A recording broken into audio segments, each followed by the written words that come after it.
ಮಗುಗೆ ಹುಷಾರಿಲ್ಲದೆ ಇರುವಾಗ ಜ್ವರ ಬಂದಾಗ ಯಾವ ರೀತಿಯ ಆಹಾರಗಳನ್ನು ಕೊಡಬೇಕು ಅಂತ ತುಂಬ ಜನ ಕಮೆಂಟ್ ಮಾಡಿ ಕೇಳ್ತಾ ಇದ್ರಿ. ಸೊ ಇವತ್ತಿನ ವಿಡಿಯೋದಲ್ಲಿ ಮಗುಗೆ ಹುಷಾರಿಲ್ಲದೆ ಇರುವಾಗ ಯಾವ ರೀತಿಯ ಆಹಾರಗಳನ್ನು ಕೊಡ್ಬೋದು ಅನ್ನೋದನ್ನ ತಿಳಿಸ್ಕೊಡ್ತಾ ಇದ್ದೀನಿ. ಬನ್ನಿ ನೋಡೋಣ ಯಾವ ರೀತಿ ಮಾಡೋದು ಅಂತ.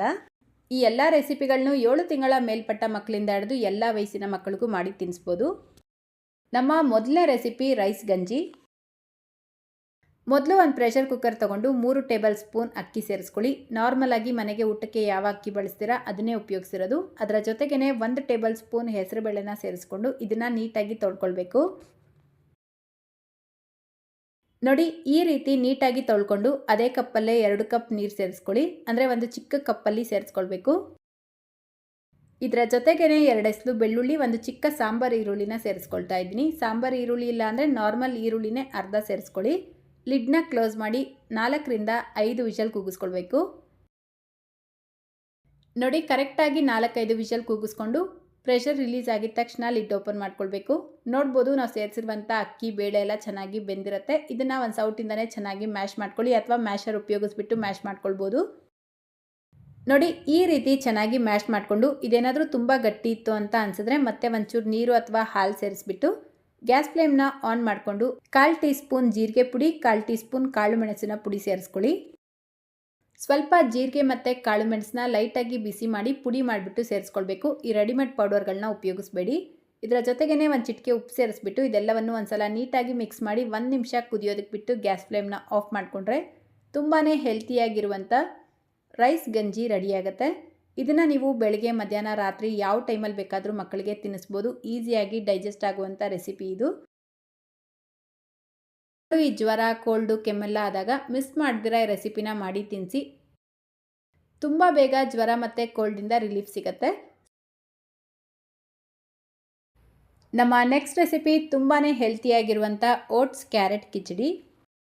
ಇದನ್ನ ಮಾಡ್ಕೊಳ್ಳೋದಕ್ಕೆ ಗ್ಯಾಸ್ ಸ್ಟವ್ ಮೇಲೆ ಒಂದು ಪ್ಯಾನ್ ಇಟ್ಕೊಂಡು ಅರ್ಧ ಟೀ ಸ್ಪೂನ್ ತುಪ್ಪ ಸೇರಿಸ್ಕೊಳ್ಳಿ. ತುಪ್ಪ ಬಿಸಿಯಾಗಿದ ತಕ್ಷಣ ಅದಕ್ಕೆ 1/4 ಟೀ ಸ್ಪೂನ್ ಜೀರಿಗೆ ಸೇರಿಸ್ಬಿಟ್ಟು ಸಣ್ಣದಾಗಿ ಕಟ್ ಮಾಡ್ಕೊಂಡಿರುವಂಥ 2 ಎಸಳು ಬೆಳ್ಳುಳ್ಳಿ, ಸ್ವಲ್ಪ ಕರಿಬೇವಿನ ಎಲೆ, ಚಿಕ್ಕದು 1 ಈರುಳ್ಳಿನ ಸೇರಿಸ್ಬಿಟ್ಟು ಫ್ರೈ ಮಾಡ್ಕೊಳ್ಬೇಕು.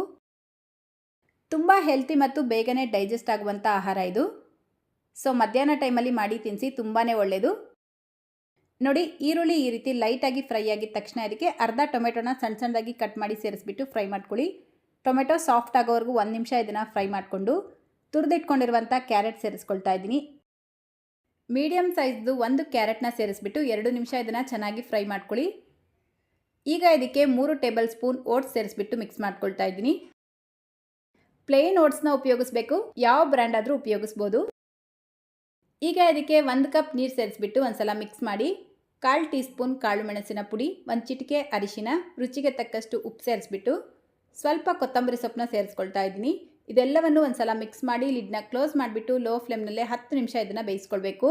ಇನ್ ಬಿಟ್ವೀನ್ ಬೇಕಿದ್ರೆ ಮಿಕ್ಸ್ ಮಾಡ್ಕೊಳ್ತಾ ಬೇಯಿಸ್ಕೊಳ್ಳಿ. ಕರೆಕ್ಟಾಗಿ 10 ನಿಮಿಷಕ್ಕೆ ಕ್ಯಾರೆಟ್ ಮತ್ತು ಓಟ್ಸ್ ಚೆನ್ನಾಗಿ ಬೆಂದಿರುತ್ತೆ. ಈ ಕನ್ಸಿಸ್ಟೆನ್ಸಿ ಇರಬೇಕಾದ್ರೆ ಗ್ಯಾಸ್ ಫ್ಲೇಮ್ನ ಆಫ್ ಮಾಡ್ಕೊಳ್ಳಿ. ಸ್ವಲ್ಪ ತಣ್ಣಗಾದ್ಮೇಲೆ ಮ್ಯಾಶ್ ಮಾಡಿಬಿಟ್ಟು ಅಥವಾ ಬ್ಲೆಂಡರ್ ಜಾರ್ಗೆ ಹಾಕಿ ಬ್ಲೆಂಡ್ ಮಾಡಿಬಿಟ್ಟು ಬೇಕಿದ್ರೂ ತಿನ್ನಿಸ್ಬೋದು, ಅಥವಾ ಇದೇ ರೀತಿ ಬೇಕಿದ್ರೂ ತಿನ್ನಿಸಿ. ಮಗುಗೆ ತಿನ್ನಿಸೋದಕ್ಕೆ ಮುಂಚೆ ಇದರಲ್ಲಿರುವಂಥ ಕರಿಬೇವಿನ ಎಲೆನ ತೆಗೆದುಬಿಟ್ಟು ತಿನ್ನಿಸ್ಬೇಕು. ಬೆಳಿಗ್ಗೆ, ಮಧ್ಯಾಹ್ನ, ರಾತ್ರಿ ಯಾವ ಟೈಮಲ್ಲಿ ಬೇಕಾದರೂ ಮಾಡಿ ತಿನ್ನಿಸಿ. ಈಗ ಅವಲಕ್ಕಿನ ಉಪಯೋಗಿಸ್ಕೊಂಡು ಅವಲಕ್ಕಿ ಪಲಾವ್ ಮಾಡ್ಕೊಳ್ಳೋಣ. ಈ ರೆಸಿಪಿ ಮಾಡ್ಕೊಳ್ಳೋದಕ್ಕೆ ನಾನಿಲ್ಲಿ ಅರ್ಧ ಕ್ಯಾರೆಟ್, ಅರ್ಧ ಆಲೂಗಡ್ಡೆ, ಸ್ವಲ್ಪ ಕೊತ್ತಂಬರಿ ಸೊಪ್ಪು, ಒಂದು ಚಿಕ್ಕ ಈರುಳ್ಳಿನ ತೊಗೊಂಡಿದ್ದೀನಿ. ಇದನ್ನು ಗ್ರೇಟರಿಂದ ಚೆನ್ನಾಗಿ ಗ್ರೇಟ್ ಮಾಡಿಬಿಟ್ಟು ತೆಗೆದಿಟ್ಕೊಳ್ಳಿ. ಈಗ ಮತ್ತೊಂದು ಬಟ್ಲಲ್ಲಿ 3 ಟೇಬಲ್ ಸ್ಪೂನ್ ಗಟ್ಟಿ ಅವಲಕ್ಕಿನ ತೊಗೊಂಡು ಇದನ್ನು ನೀಟಾಗಿ ತೊಳೆದು 10 ನಿಮಿಷ ಮುಂಚೆ ನೆನೆಸಿಟ್ಕೊಳ್ಬೇಕು. ನೀವು ಬೇಕಿದ್ದರೆ ಪೇಪರ್ ಅವಲಕ್ಕಿ ಕೂಡ ಉಪಯೋಗಿಸ್ಬೋದು.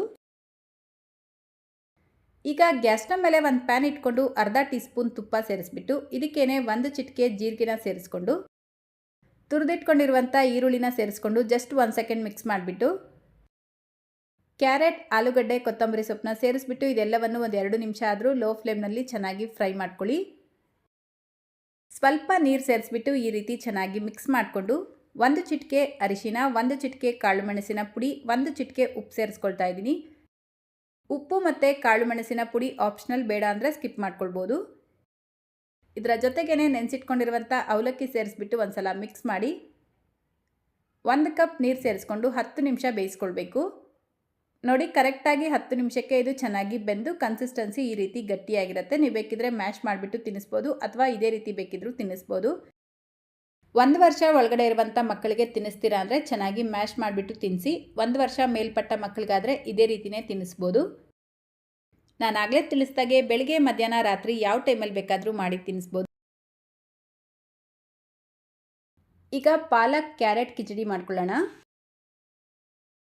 ಮೊದಲು ಗ್ಯಾಸ್ ಸ್ಟವ್ ಮೇಲೆ ಒಂದು ಕುಕ್ಕರ್ ಇಟ್ಕೊಂಡು ಅರ್ಧ ಟೀ ಸ್ಪೂನ್ ತುಪ್ಪ, 1 ರಿಂದ 1.5 ಟೇಬಲ್ ಸ್ಪೂನ್ ರವೆ ಸೇರಿಸ್ಬಿಟ್ಟು ರೋಸ್ಟ್ ಮಾಡ್ಕೊಳ್ಬೇಕು. ನಾರ್ಮಲ್ ಉಪ್ಮಾ ರವೆನೇ ಉಪಯೋಗಿಸಿರೋದು. ನೀವು ಬೇಕಿದ್ರೆ ಗೋಧಿ ರವೆ ಕೂಡ ಉಪಯೋಗಿಸ್ಬೋದು. ರವೆಗೆ ಬದಲಾಗಿ ಅವಲಕ್ಕಿ, ಅಕ್ಕಿ ಬೇಕಿದ್ರೂ ಉಪಯೋಗಿಸ್ಕೊಳ್ಬೋದು. ರವೆನ 1 ನಿಮಿಷ ಲೋ ಫ್ಲೇಮ್ನಲ್ಲೇ ಚೆನ್ನಾಗಿ ರೋಸ್ಟ್ ಮಾಡಿಬಿಟ್ಟು ತೊಳೆದಿಟ್ಕೊಂಡಿರುವಂಥ 1 ಟೇಬಲ್ ಸ್ಪೂನ್ ಹೆಸರುಬೇಳೆ, ಸ್ವಲ್ಪ ಪಾಲಕ್ ಸೊಪ್ಪನ್ನ ಸಣ್ಣದಾಗಿ ಕಟ್ ಮಾಡಿಬಿಟ್ಟು ಸೇರಿಸ್ಕೊಳ್ಳಿ. 1 ಕ್ಯಾರೆಟ್, ಸ್ವಲ್ಪ ಬಟಾಣಿ ಸೇರಿಸ್ಕೊಳ್ತಾ ಇದ್ದೀನಿ. ಇವಾಗ ಬಟಾಣಿ ಸೀಸನ್ ಅಲ್ವಾ, ಇದ್ದರೆ ಸೇರಿಸ್ಕೊಳ್ಳಿ, ಇಲ್ಲಾಂದರೆ ಇದು ಪೂರ್ತಿಯಾಗಿ ಆಪ್ಷನಲ್, ಸ್ಕಿಪ್ ಮಾಡ್ಕೊಳ್ಬೋದು. ಈಗ ಇದೆಲ್ಲವನ್ನು 1 ನಿಮಿಷ ಚೆನ್ನಾಗಿ ಮಿಕ್ಸ್ ಮಾಡಿಕೊಂಡು 1 ರಿಂದ 1.5 ಕಪ್ ನೀರು ಸೇರಿಸ್ಕೊಳ್ಳಿ.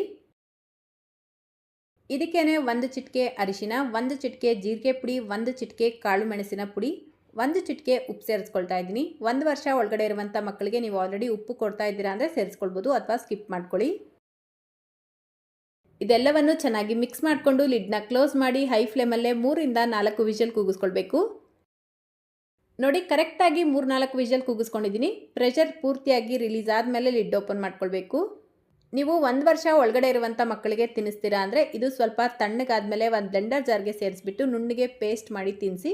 ಬೆಳಿಗ್ಗೆ ಅಥವಾ ಮಧ್ಯಾಹ್ನ ಟೈಮಲ್ಲಿ ತಿನ್ನಿಸ್ಬೇಕು. ಅದೇ 1 ವರ್ಷ ಮೇಲ್ಪಟ್ಟ ಮಕ್ಕಳಿಗೆ ತಿನ್ನಿಸ್ತೀರಾ ಅಂದರೆ ನೀವು ಯಾವ ಟೈಮಲ್ಲಿ ಬೇಕಾದರೂ ತಿನ್ನಿಸ್ಬೋದು. ಈ ರೀತಿ ಸ್ವಲ್ಪ ಮ್ಯಾಶ್ ಮಾಡಿಬಿಟ್ಟು ತಿನ್ನಿಸಿ.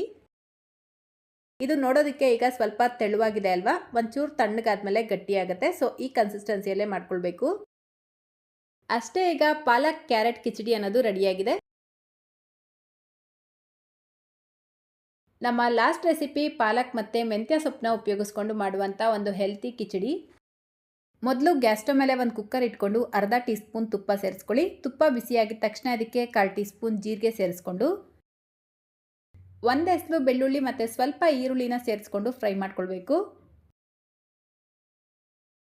ಇದರ ಜೊತೆಗೇ ಮೆಂತ್ಯ ಸೊಪ್ಪು, ಪಾಲಕ್ ಸೊಪ್ಪು ಮತ್ತು ಸ್ವಲ್ಪ ಟೊಮೆಟೊನ ಸೇರಿಸ್ಕೊಳ್ತಾ ಇದ್ದೀನಿ. ಸೊಪ್ಪು ಅಷ್ಟೇ ಒಂದು ಕಾಲು ಕಪ್ ತಗೊಳ್ಳಿ. ಇದೆಲ್ಲವನ್ನು 1 ನಿಮಿಷ ಚೆನ್ನಾಗಿ ಫ್ರೈ ಮಾಡಿಕೊಂಡು 1 ಟೇಬಲ್ ಸ್ಪೂನ್ ಹೆಸರುಬೇಳೆ, 1 ಟೇಬಲ್ ಸ್ಪೂನ್ ಮಸೂರ್ ದಾಲ್ನ ನೀಟಾಗಿ ತೊಳೆದ್ಬಿಟ್ಟು ಸೇರಿಸ್ಕೊಂಡಿದ್ದೀನಿ. ಈಗ 3 ಟೇಬಲ್ ಸ್ಪೂನ್ ಓಟ್ಸ್ನ ಸೇರಿಸ್ಬಿಟ್ಟು ಇದನ್ನು ಚೆನ್ನಾಗಿ ಮಿಕ್ಸ್ ಮಾಡ್ಕೊಳ್ಳಿ. ಓಟ್ಸ್ಗೆ ಬದಲಾಗಿ ನೀವು ಅವಲಕ್ಕಿ ಅಥವಾ ಅಕ್ಕಿ ಬೇಕಿದ್ರೂ ಉಪಯೋಗಿಸ್ಬೋದು.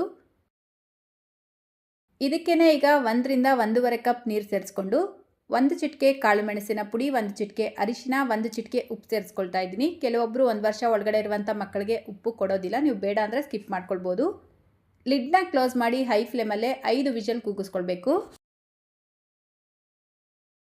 ನೋಡಿ ಕರೆಕ್ಟಾಗಿ 5 ವಿಷಲ್ ಕೂಗಿಸ್ಕೊಂಡು ಪ್ರೆಷರ್ ರಿಲೀಸ್ ಆಗಿದ ತಕ್ಷಣ ಲಿಡ್ ಓಪನ್ ಮಾಡಿಕೊಂಡ್ರೆ ನಾವು ಸೇರಿಸ್ಕೊಂಡಿರುವಂಥ ಬೇಳೆ, ಓಟ್ಸ್ ಎಲ್ಲ ಚೆನ್ನಾಗಿ ಬೆಂದಿರುತ್ತೆ. ಈಗ ಇದನ್ನು ಒಂದು ಮ್ಯಾಶರಿಂದ ಚೆನ್ನಾಗಿ ಮ್ಯಾಶ್ ಮಾಡ್ಕೊಳ್ಬೇಕು. ಅಥವಾ ಸ್ವಲ್ಪ ತಣ್ಣಗಾದ್ಮೇಲೆ ಒಂದು ಬ್ಲೆಂಡರ್ ಜಾರ್ಗೆ ಹಾಕಿ ಬ್ಲೆಂಡ್ ಮಾಡಿಬಿಟ್ಟು ಬೇಕಿದ್ರೂ ತಿನ್ನಿಸ್ಬೋದು. ಈ ರೆಸಿಪಿನ ನೀವು ಬೆಳಗ್ಗೆ, ಮಧ್ಯಾಹ್ನ, ರಾತ್ರಿ ಯಾವ ಟೈಮಲ್ಲಿ ಬೇಕಾದರೂ ಮಾಡಿ ತಿನ್ನಿಸ್ಬೋದು. ಈಸಿಯಾಗಿ ಡೈಜೆಸ್ಟ್ ಆಗುತ್ತೆ. ಸೊ ಇವತ್ತಿನ ಎಲ್ಲ ಕಿಚಡಿ ರೆಸಿಪಿಗಳು ನಿಮ್ಗೆ ಇಷ್ಟ ಆಗಿದೆ ಅಂತ ಅಂದ್ಕೊಳ್ತೀನಿ. ಜ್ವರ ಬಂದಾಗ ಮಕ್ಕಳಿಗೆ ಈ ರೀತಿಯಾದಂಥ ಆಹಾರಗಳನ್ನು ಮಾಡಿ ತಿನ್ನಿಸಿ. ಈಸಿಯಾಗಿ ಡೈಜೆಸ್ಟು ಆಗುತ್ತೆ, ಮಕ್ಕಳು ಇಷ್ಟಪಟ್ಟು ತಿಂತಾರೆ. ಸೊ ಇವತ್ತಿನ ರೆಸಿಪಿ ಇಷ್ಟ ಆಗಿದ್ರೆ ಲೈಕ್, ಶೇರ್, ಕಮೆಂಟ್ ಮಾಡೋದನ್ನು ಮರಿಬೇಡಿ. ಇದೇ ರೀತಿ ಮತ್ತೊಂದು ವಿಡಿಯೋದೊಂದಿಗೆ ಸಿಗೋಣ. Thank you.